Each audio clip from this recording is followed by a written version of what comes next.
राजा साईं वो लड़का कहलस ओझा बाबा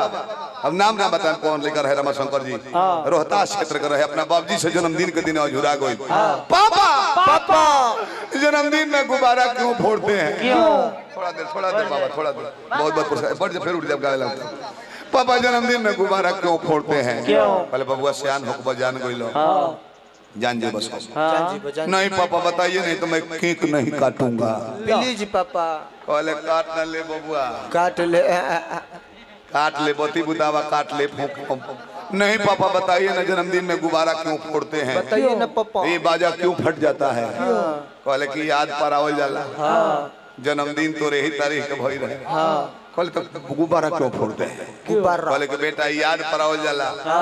एगो बड़की गुब्बारा फट रहा है तो तू भरी आई जाइब का अच्छा गोल लगता नहीं कोई इधर सावरी रोकी भाई का करबे घरे मेहरारू मोबाइल पर तो कोई तरह सके ओइबा की होई जा रहब जाड़ा के मौसम बा अकेले अंगी लागे ना नु बड़ा गजन हो जाता मौगिन के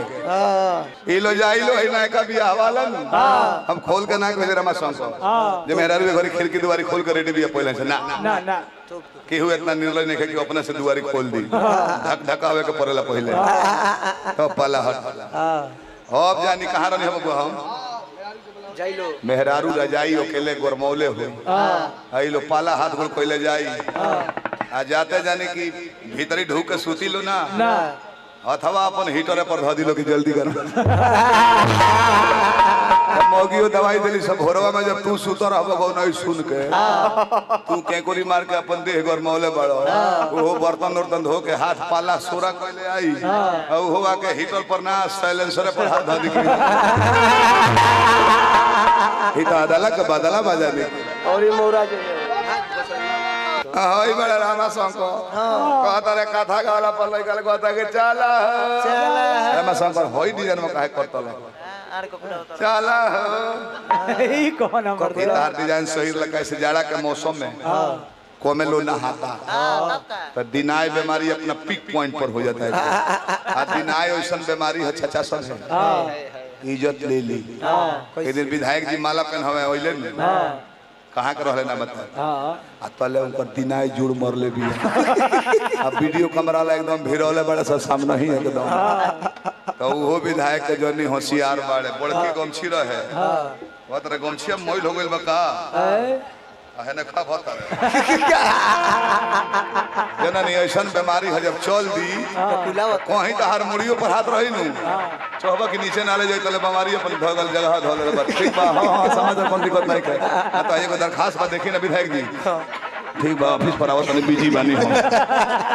ऐसा बीमारी है जा गाड़ी एक लगवे नु तले एगो कमेटी के ना गांव के भैया गौवा टेक्निक लइका बना लेले बड़े हां जी बगलिया फाड़ लेता रे सर टाइम देखते हुए हम देखता टाइम घड़ी तरीका देखता नहीं जा रह जाई और नोचा त लइका जाए घर पे जी तनी नेटिया बनी अरे कहानी जी चली चली नाश्ता तैयार कुछ रहू बजाओ तो नहीं बेंजो रह जाओ अब हम कने के भाई तू अपन नाश्ता रखले रहो चली ना घर में खोले तो ठीक रही ने भैया हमरा भूख नहीं कर रहा है का बगलिया में खबड़त रहो कहत रहे चिनौटिया गबड़ा गइल बा हम कने चिनौटिया गबड़ाइल बा कि सुरती खोट के चूना मिलावे कोई ऐसे देखी ऐसा बीमारी है 5 मिनट में 2 गो मजा देला कौन जले खबड़त रहनु तले बुझाई कि जहाज पर घूमत तारी मजा आवता स्वर्ग लोक नहीं दिखाइल बा टिकटो नहीं खिले ले अब 5 मिनट के बाद जब पंछा छोड़ के भकाइल शुरू करी राम राम बुझाई कि जहाज पर से कोनो सरवा ठेल देले हम हिमालय में लड़ के मुए जा रहे एहू से भारी बीमारी पहले एगो कलकल होत रहे खजूहर लेटिंग करत भर में हाथ लाल कर दब परत उधार के उठबा त बुझाई कि जान ले ली कई गो बीमारी कई किस्म के बारिश प्रेमी प्रेमिका के बात प्यार लैला मजनू करे हई तो कहत रहे घरी प्यार नहीं के होत पार होता सब है चाहता कि हमारा सीता मेहरारू मिली थी।